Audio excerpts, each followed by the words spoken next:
Hello friend, welcome my YouTube channel aim of success study point. Friend, यहाँ पे हमारा जो सेशन चल रहा है वो है एनसीईआरटी ईवीएस, जो क्लास 3rd to 5th की बुक से मैं यहाँ पे कंप्लीट कराऊंगी। अभी फ़िलहाल में जो हमने चैप्टर ले रखे हैं वो है क्लास 3rd की बुक से, जिसमें मैंने 19 चैप्टर तक पिछली वीडियो में कंप्लीट करा दिया है, जो सीटेट की दृष्टि से बहुत ही महत्वपूर्ण है और क्वेश्चन पूछे जाते हैं एनसीईआरटी की बुक से। तो आज हम यहाँ पे शुरू करेंगे न्यू चैप्टर 20, बूंद बूंद से। बूंद बूंद मतलब पानी की बूंद होती है। तो यहाँ पे इस चैप्टर में जो बताया गया है वो पानी के बारे में बताया गया है कि पानी का हमें कैसे उपयोग करना चाहिए, पानी को कैसे इकट्ठा कर सकते हैं हम। तो पानी का जो महत्व है जीवन में उसके बारे में बताया गया है। तो हम चर्चा करते हैं यहाँ पे। आज यहाँ पे थोड़ा सा मिस प्रिंट हुआ है, यहाँ पे होगा बच्चों से पानी इकट्ठा करने के स्थानीय तरीकों पर चर्चा करें। इससे क्या होगा कि बच्चे पानी अपने अनुभव बताएंगे कि पानी को किस तरह से इकट्ठा कर सकते हैं। तो बच्चों से पानी इकट्ठा करने के स्थानीय तरीकों पर, मतलब जिस जगह पे वो रहते हैं वहाँ पे हम पानी को किस तरह से इकट्ठा कर सकते हैं, इससे इस टॉपिक पर बच्चों से चर्चा करें, जिससे वो अपने अनुभव बांट सकेंगे। जो उनके अनुभव है वो बताएंगे कि हाँ, हम पानी को इस तरह से इकट्ठा कर सकते हैं। नेक्स्ट है पानी की बचत करने व उसके द्वारा इस्तेमाल के तरीकों पर बच्चों से चर्चा करें। इससे बच्चे पानी के महत्व को समझ सकेंगे। जो पानी की बचत है कि हम किस तरह से पानी की बचत कर सकते हैं और कैसे हमें उसका इस्तेमाल करना चाहिए, इन तरीकों पर बच्चों से चर्चा करें। तो क्या होगा, बच्चे पानी के महत्व को समझ सकेंगे कि पानी हमारे लिए कितना ज़रूरी है।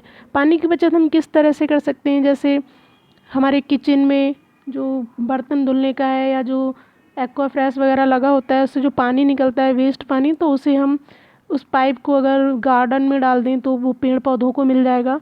तो इससे भी पानी की बचत होती है। और भी तरीके की हम पानी को जितना हमें ज़रूरत है पानी की उतना ही हम खर्च करें, उसे वेस्ट ना करें। ये नहीं कि हमें ज़रूरत है 1 बाल्टी पानी की तो हम टैप खोल दिया तो पानी निकला जा रहा है, हम 2 बाल्टी पानी वहाँ पे वेस्ट कर रहे हैं। तो इस तरह से बच्चों को नए नए तरीके बताएं कि हम पानी को किस तरह से बचा सकते हैं।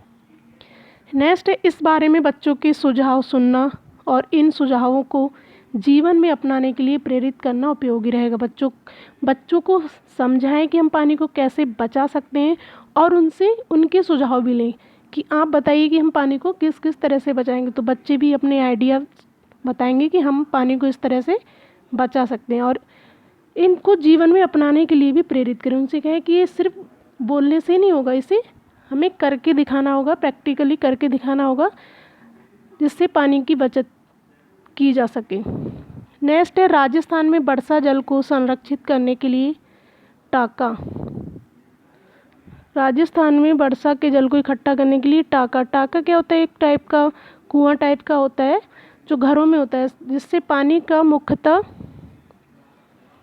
पीने में होता है। इसका जो पानी है वो प्रयोग मुख्यतः पीने के लिए होता है। टाका जैसे बारिश होती है तो ये लोग घरों की छत में या आंगन में एक बड़ा सा गड्ढा टाइप का अपने आंगन में बना देते हैं। जैसे बारिश होती है तो वो पानी इकट्ठा हो जाता है, फिर ऊपर से उसे ढक देते हैं। तो राजस्थान में बारिश वैसे ही कम होती है, वहाँ पानी की बहुत ज़्यादा दिक्कत होती है, इसलिए इस तरह के पानी को संरक्षित करने के लिए ये टाका का निर्माण करते हैं और इस पानी को पीने के लिए प्रयोग करते हैं। जल ही जीवन है या पानी सबका आसान जैसी बातों का ध्यान देना चाहिए। बच्चों को बताना चाहिए कि जल ही हमारा जीवन है, जल नहीं होगा तो पृथ्वी पर हर प्राणी का जीवन असंभव हो जाएगा। तो इन बातों को ध्यान रखते हुए पानी के महत्व को बच्चों को बताना चाहिए। नेक्स्ट है चैप्टर 21, तरह तरह के परिवार। कुछ ज़्यादा खास नहीं था इस चैप्टर में, पेडागोजी टर्म से 2 ही क्वेश्चन थे तो मैंने यहाँ पे ले रखे हैं। जो परिवार होते हैं वो किस तरह के होते हैं, परिवार 2 तरह के होते हैं, एकल परिवार और संयुक्त परिवार।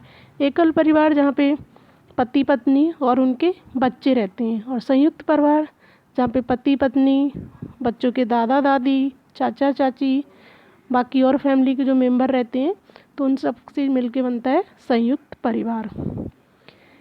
नेक्स्ट इसमें एक टॉपिक था, यदि किसी परिवार में नशे की आदत है तो बच्चों से इस बारे में संवेदनशीलता से चर्चा करें। कभी कभी होता है कि परिवार के किसी व्यक्ति को नशे की आदत हो जाती है, तो ये ज़रूरी नहीं है कि हम बच्चे को उसके लिए उन्हें परेशान करें कि आपके घर में इस तरह से नशा करते हैं लोग। इस ऐसी बातें नहीं करनी चाहिए। उन्हें संवेदनशीलता से, जिससे बच्चे को बुरा भी ना लगे और नशे की जो आदत है उनके बारे में बताया जा सके कि नशे से हमें क्या क्या नुकसान होते हैं, तो बच्चे आगे चल के उसमें नशे की आदत में प्रवेश ना करें जो उनके फैमिली मेम्बर में किसी को हो चुकी है। तो इस तरह से बच्चों से चर्चा करें। नेक्स्ट चैप्टर है दायां बायां, चैप्टर 22। इसमें दिशा ज्ञान के बारे में बताया गया है। इस पार्ट में बच्चों को दिशा ज्ञान के लिए बताया गया है कि दिशाएं कैसी होती हैं, पूर्व पश्चिम उत्तर दक्षिण, और आपके घर से स्कूल की दिशा क्या है। मतलब इस तरह से क्वेश्चन आ सकता है कि एक बच्चा है, उसका घर इस दिशा में है, तो उसके बाएं तरफ चलेगा या दाईं तरफ चलेगा तो उसके स्कूल की दिशा क्या होगी। इस तरह से क्वेश्चन पूछे जा सकते हैं। तो कुछ और ज़्यादा खास नहीं था इसमें भी। नेक्स्ट है कपड़ा सजा कैसे।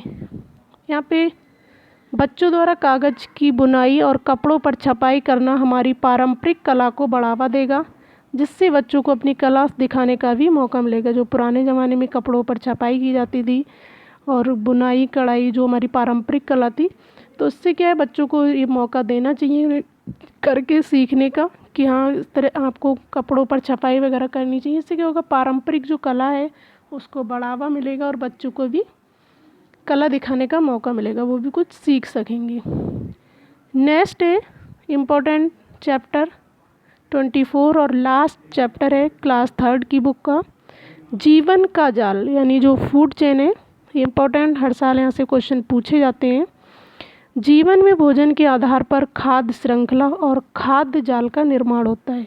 खाद्य श्रृंखला और खाद्य जाल क्या होती है कि हर एक प्राणी एक दूसरे पर निर्भर है, तो उससे मिलकर बनती है खाद्य जाल। नेक्स्ट है खाद्य श्रृंखला अधिकतम 5 चरण तक हो सकती है। इसके 5 चरण होते हैं, जैसे घास, जो सूर्य होता है वो ऊर्जा का स्रोत होता है, उससे घास बनती है। तो घास को कौन खाता है, जो शाकाहारी जानवर होते हैं, जैसे टिड्डा को कौन खाता है, मेंढक को कौन खाता है, सांप, और सांप को कौन खाता है, मोर। तो मोर जो हो गया वो लास्ट हो गया उसका। तो ये खाद्य श्रृंखला होती है कि जो शाकाहारी जानवर होते हैं वो घास पेड़ पत्ते जो खाते हैं, फिर उनको दूसरे जीव खाते हैं, फिर उनको दूसरे जीव खाते हैं, और लास्ट में उनको दूसरे जीव खाते हैं। तो ये 5 चरण तक ही हो सकते हैं। मोर के बाद दूसरा इसमें नहीं आएगा, तो इसी को खाद्य श्रृंखला या खाद्य जाल कहा जाता है। तो ये थी क्लास 3 की बुक से 24 चैप्टर जो आज कंप्लीट हो गए इस वीडियो में।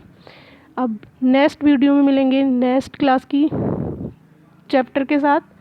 तो कैसी लगी आपको मेरी वीडियो, प्लीज़ कमेंट करके मुझे ज़रूर बताइए।